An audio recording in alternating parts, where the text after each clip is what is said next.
Dear African people, here is a question more of us must ask, and ask loudly, because some Westerners keep saying it and we keep believing it. Did the colonialists really build Africa? Or did Africans do the hard labor while the colonial power stood by and watched while extracting the wealth? Roads, railroads, ports, and bridges were not built for Africans. They were built to export raw materials, minerals, rubbers, cocoa, gold to Europe. The labor was African. The sweat was African. The land was African. The lives lost were Africans. And yes, colonialists and their descendants claim the credit. And today, many still repeat the lie that Europe developed Africa. Dear African people, whether you are walking through the streets of Nairobi, navigating Lagos traffic, farming in Dakar, coding in Kigali, planting cassava in Lusaka, or studying in Paris, this letter is for you. Hello, welcome to another edition of the African Narrative Podcast. My name is Femi Soewu. For too long, the world has tried to define Africa by what it lacks. But today, the time has come to say this clearly. We must stop allowing others to define who we are. Because when we don't tell our stories, they tell them for us, and they leave out our brilliance. They reduce our empires to conflict. They reduce our youth to danger. They reduce our language to noise. But we are not what they say we are. We are what we say we are. We should take control of our own narratives. You must write your own books, produce your own films, create your own media, teach your children your own heroes, preserve your languages, your names, your traditions with pride. Because identity is not something you inherit, it is something you own. If you are new to Africa Web TV, this will be the time to subscribe to the channel and the podcast. Don't forget to hit the notification bell so that you will be the first to know when new videos are uploaded. You might also wish to join the channel as a member.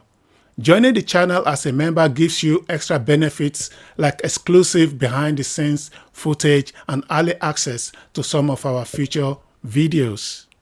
Dear African people, do you realize yours, ours, is the only continent that has succeeded in claiming its sovereignty from European rule?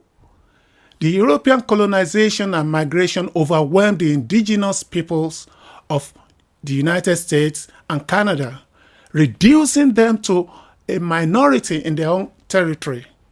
Same for the indigenous Indian inhabitants of most countries of South America, like Brazil, Argentina, and Chile. Same for Australia and New Zealand, respectively, where the original inhabitants, the Aborigines and the Maoris, became minorities in their own lands and nations. But dear Africans, you said no. The Europeans did all they could in Namibia, South Africa, Zimbabwe, and even Kenya. But ultimately, you outnumbered and even, in some cases, outlasted them. Dear African people, here is a question more of us must ask, and ask loudly, because some Westerners keep saying it and we keep believing it. Did the colonialists really build Africa? Or did Africans do the hard labor while the colonial power stood by and watched while extracting the wealth?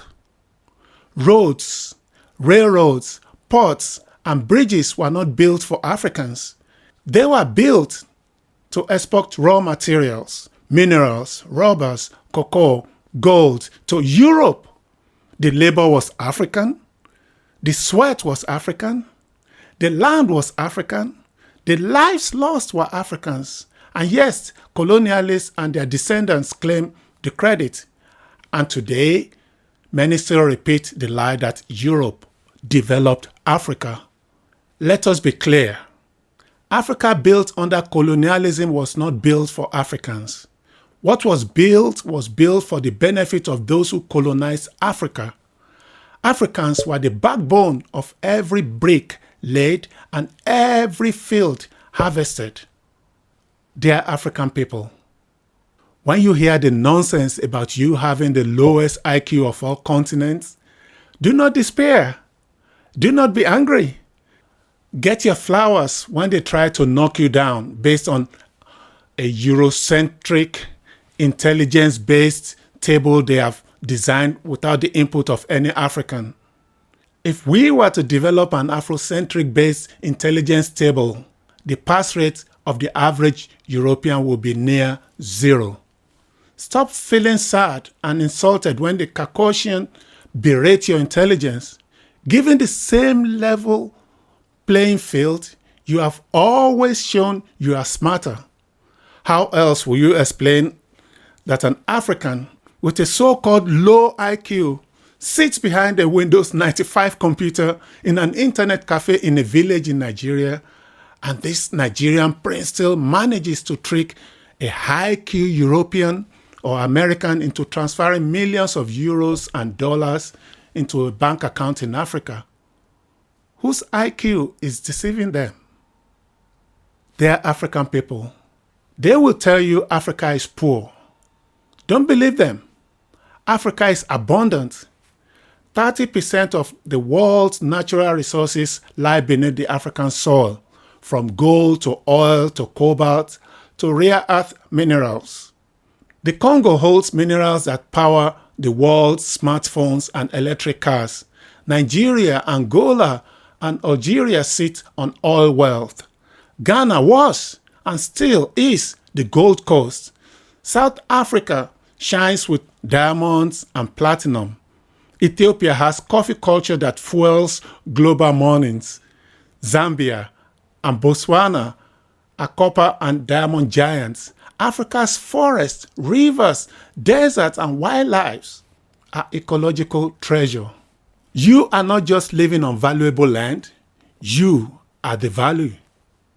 Dear African people, let's talk about your people, our people, because they are extraordinary. Aliko Dangote, Mo Ibrahim, Bethlehem Desi, Strive Masi Yiwa, Captain Ibrahim Traore. Africa's youngest head of state, symbolizing bold resistance, Africa's self-determination, and the will to take back Africa's sovereignty. Traore speaks with courage about dignity, unity, and Africa's agency. In a world that often underestimates young African leaders, he is standing firm, reminding us that leadership is not about age, but about conviction. These are not isolated success stories. These are the blueprints. Dear African people, from music to fashion to literature and language, African culture is no longer hidden. It is center stage. Afrobeat, Amapiano, Bongo Flavor, Gengetone, these are global sounds now. Artists like Burna Boy, Tems, Tyler, Diamond Platinums, Shoma Josie, Fally Ipupa, Black Coffee, and Davido are selling out arenas around the world. Films from Nollywood, South Africa, and Senegal are winning global awards. Writers like Chimamanda Ngozi Adichie, Fatou Diom, the late Ngugi Watego, Maza Megister, Nadifa Muhammad are shaping global literature. You are not influenced. You are the influence. They are African people. The narrative of Africans being primitive, living on trees, in mud houses, and walking barefooted must be reclaimed, embraced, and re-owned. Why is it that until the Western society figures out how to monetize something from Africa, it is labeled as primitive, barbaric, or backwards. Because simply put, the West has long thrived on a system where value only exists when they define it and profit from it. For generations, mud houses across Africa were labeled by Western media and educational systems as signs of poverty and underdevelopment. But in 2025, mud is suddenly chic. The same structures are being rebranded in the West as carbon neutral at homes, biophilic living spaces, or sustainable architecture. In the USA, eco-conscious influencers are raving about rammed earth retreats and sustainable clay compounds.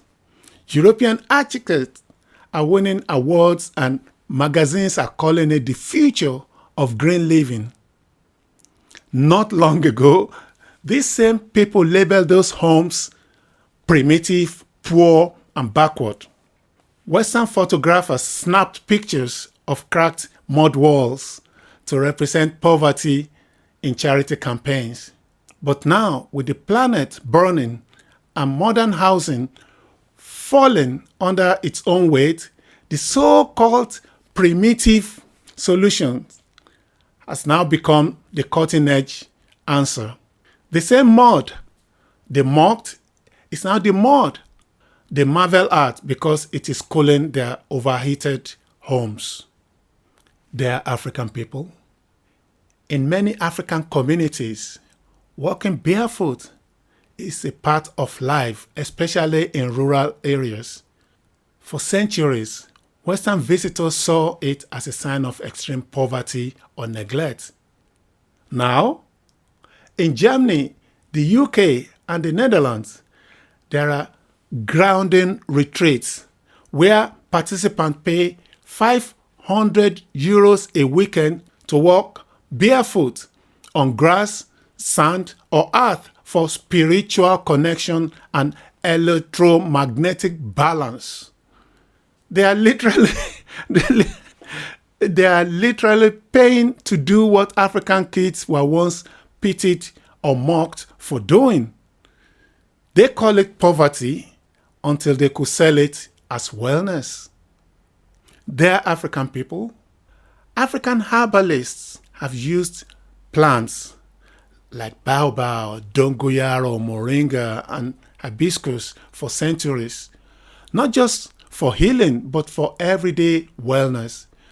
Fast forward today, major Western companies now market these same herbs as superfoods and natural supplements, wrapped in sleek packaging and sold at supermarkets at premium prices. When the leaves were in African hands, it was a myth. In a glass jar with a label, it became innovative medicine. They are African people. Indigenous African spiritual systems were demonized by missionaries, colonialists, and even post-colonial governments. Practices like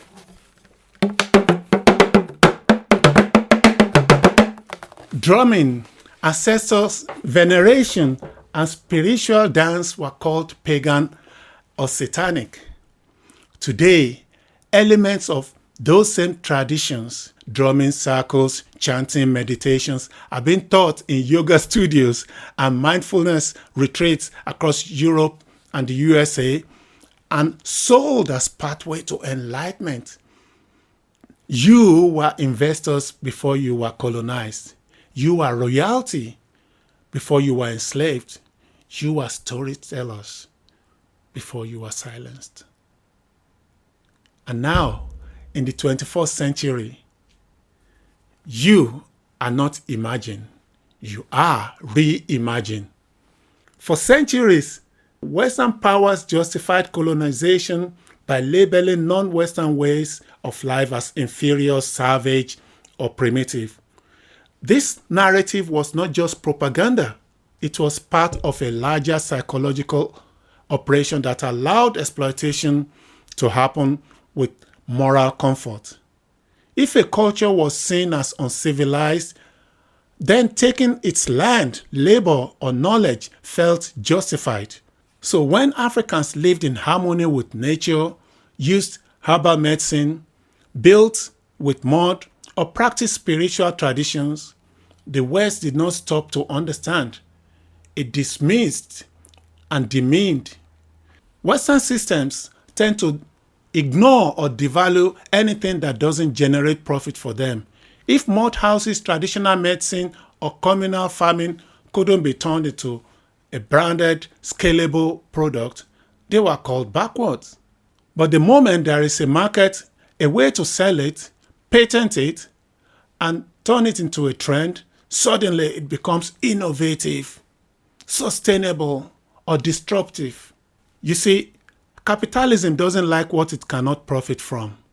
Dear African people, the West has long controlled the global narrative through media, academia, and industry. So, when African cultures do something first, it is often ignored and vilified. When the West adopts the same thing, it is seen as a breakthrough. Underpinning all of this is a legacy of racism. The idea that African knowledge is less valuable, less rigorous, or less worthy of respect. It shows up in the way indigenous wisdom is dismissed until it is validated by the Western scientists and institutions. Africans are often made to feel ashamed of their own innovations, only to see the same ideas celebrated globally once the West finds a way to adopt. And I'm being kind because the true word is not to adopt, but steal and sell them. Africa was never behind. The world just refused to listen until it needed saving. Yes, Africa has been exploited. Yes, there are still challenges, corruption, poverty, conflict. But those are not who you are. They are what you have to overcome. You are the continent of young people building startups with no capital. Farmers feeding nations with little support. Activists challenging power. Mothers raising leaders in the face of hardship. You are not defined by aid. You are defined by ability. So stop whispering your wins. Go to the rooftop and shout them. When an African child wins a scholarship, shout. When an African scientist makes a discovery, shout. When an African athlete breaks a record, shout. When an African entrepreneur builds an empire, shout. When you get that degree, open that shop, shout. You are not bragging. You are correcting the record. Dear African people, Africa has the youngest population on earth.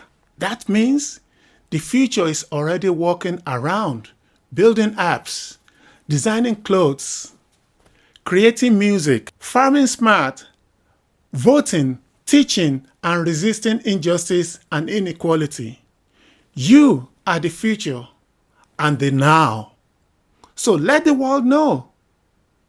Africa is not waiting. Africa is writing, and Africans are rising.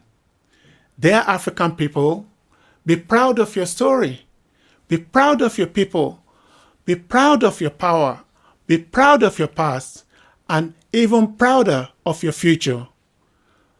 And most importantly, define yourself loudly, boldly, authentically, because the world does not get to tell Africa what Africa is. That is your job. Being proud does not mean being blind to the challenges. It means knowing the worth of who you are and where you come from.